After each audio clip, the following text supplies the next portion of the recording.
Сан болды. Алдыңызда мен бір заказ аткен ол. Аха. Жақсы. Тоқтатамыз ғой. Білмеймін қазір. Қолым жуған ішкенсіз.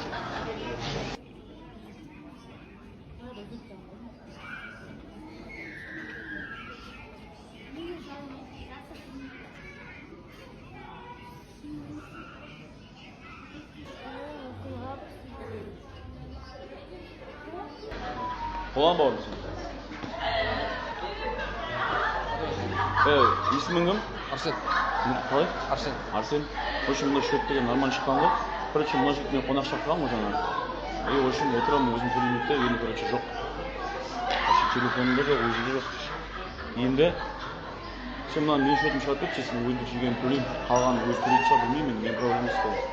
Бізде болмайды полностью төлеу керек болшы. Жоқ, өйтіп болмайды дегенде енді сен камерадан қарасаңдаршы, мен алып төлеймін ғой. Танымаймын ғой балам, танитын болсаң төлеймін. Вот мен танымаймын да мен деген. Полностью либо счет турist, либо охрану шақырамыз, никак келмейді, будет төлемейміз. Давайте администратор охраны шақырайыншы. Давай шақырайық, сөйтсек мына болмайды ма, шығып қалап кетпеген.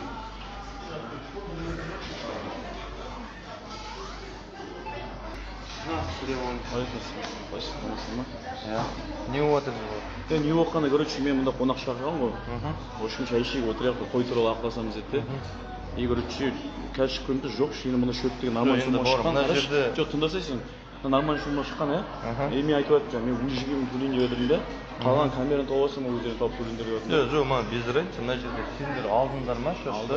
Тамақтарыңды алдыңдар, енді төлеп істеңші. Қасындағы жоқ, танымаймын ғой, мен танымаймын ғой. Мен танымаймын оны просто. Танисың ба, танымайсың ба? Дастархан басында келсең сен жеп отырсың ғой адаласың. Жоқ, мен оны танымаймын ғой, танысам төлеймін. Қанша шықты шөт ашшы кәм? Шөт нормально шықты, нормально шықты. Енді төлеуші шейін жоны. мен... Олай қарап отырсам, мына жерде официанттардың да еңбегі бар ғой. Жоқ, мен еңбегі бар, жоқ деп жатқан жоқпын ғой. Мен дәл сен басқаша сөйлесу керек па, қалай сөйлесеміз сені? Басшы қалай сөйлесу керек? Жүрші, қалайшы. Жоқ, айта берсейші. Қалайшы. Күңкілеріңді ал, қыздақтарыңды ал, қалайшы. Аға, без разницы бауырым, сен төлейсің ба, төлемейсің ба, бірігіп отырсың ба, сен тойға заказ қабылдап отырсың ба? Ассалаумағалейкум достар, өздеріңіз білесіздер, жақында мына Хан Тамада деген видеоблогердің жаңа интимдік видеосы тарағаны туралы қазір барлық жерде шулап айтып жатыр. Ақтаулық Хан есіммен танымал Асаба мен оның әйелінің интимді видеосын жұрт жаппай іздеп жатыр. Асабаның айтуынша видео жариялауға арналмаған жеке файлда сақталған. Блогердің өз мәлімдемесіне Бұл видеоны іздегендердің ішінде мен де бармын, іздеген адам всегда табады дейді, мен де таптым, сіздермен бөлісейін деп отырмын.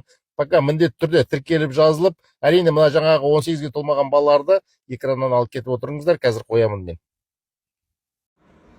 Хан Тамаданы айтпаған тек алпамыс екеуміз қалды ғой, блогерлердің арасында деп қойыншы.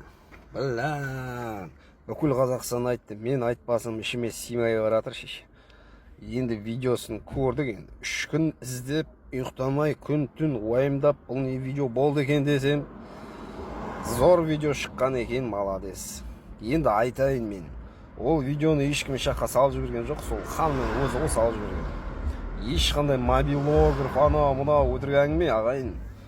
Егерде шын мәнінде мобилограф салатын болса, давай көрейік дәлелдесінші. Өйтпіруге ілмей қойсын. Сот бар, заң бар шеше. Егерде мобилограф істейтін болса, жала жауып тұрма, сонда ақ-қарасын шешіп ал, Хан. Егерде сен салсаң, онда сенің жазаңды берейік. Ол болмайды ол. Әр нәрсені салып жіберіп, ағайындар, көмектесіңдер деп кешірім сұраңдар бірінші кешірім сұраңдар. Осындай видео шығып кетті депші. Бүкіл Қазақстан көріп болды, сөйтсем Россиядан да жіберіп жатыр ғой. Россияға кетіп қопсыңдар ғой сендер.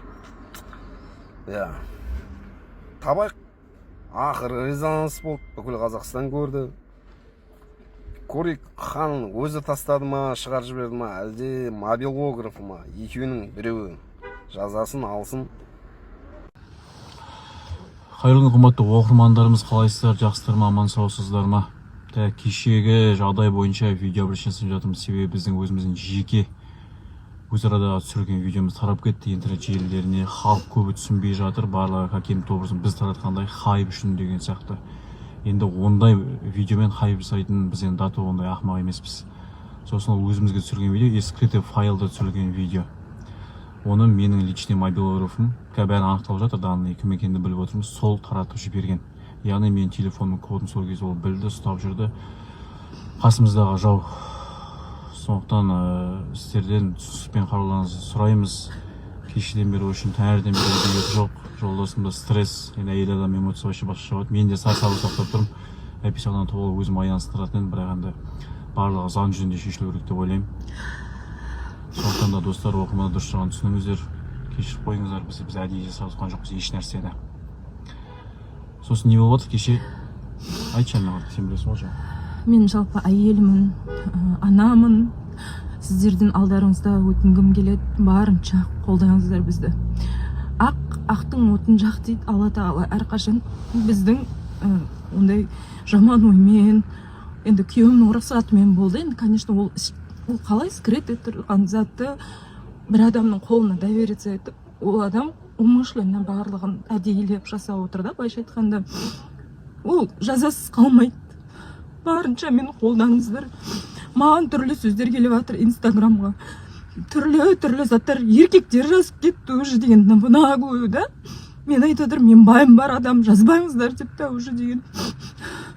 Кәдімгі өзіме деген қол жұмсауға дейін деген ойым сондайға дейін кетіп қалып жатыр. Барынша көмектесіңіздер, тоқтатыңыздар ана видеоны. Удалить етіңіздер, қарамаңыздар вообще. Мен өзім жүрегім ауырат оны көрген кезде. Барлықтарыңыз бізді ақмақ көріп жатсыздар ма? Бізге жібереді, көрдіңіздер ма деп. Біз ештеңені әдейі жасап отырған жоқпыз. Біз тек қана жай ғана бақытты болғымыз келді. Қателік болған шығар өмірімізде, бірақ бізде бала, Құдай жаратқан баламыз бізде. Біздің де ортақ балаларымыз бар. Көшеден қосылып жатқан жоқпыз. Ақ некеміз бар, Аллаға шүкір. Өйтіп мазақ қылған тоқтатыңыздар. Біздің басымызға түскен зат сіздерге де түсуі мүмкін. Осындайда көмектеспесеңіздер, мен білмедім. Қарап отырып олай прикол жаңа заттарыңызды қойыңыздар, доғарыңыздар. Жазбаңыз маған еркектер. Сосын қымбатты блогерлар жалпы медиа саласы жүргенде айта кетеріміз, қасыңыздағы майбаластарыңызға өте сақ болыңыздар. Сақ болыңыздар. Телефондарыңызға вообще бермеңіздер. Өзіңіз кодын ашып бермесеңіздер, ешкімге ешқандай кодты айтмаңыздар, себебі әр адамда осындай видеолар болуы мүмкін. Біздің басымыздағы сынақ істерге бермес. Енді иншалла бұдан да шығамыз, енді оңай болып жатқан жоқ, бірақ дегенмен де арты жақсы болады деген ойдамыз. Көп рахмет. Осы видеоны максимально таратыңыздар, жан-жаққа сіздерден қолдау күтеміз. Алла разы болсын. Амандықта кездесейік. Жылама жан қолынан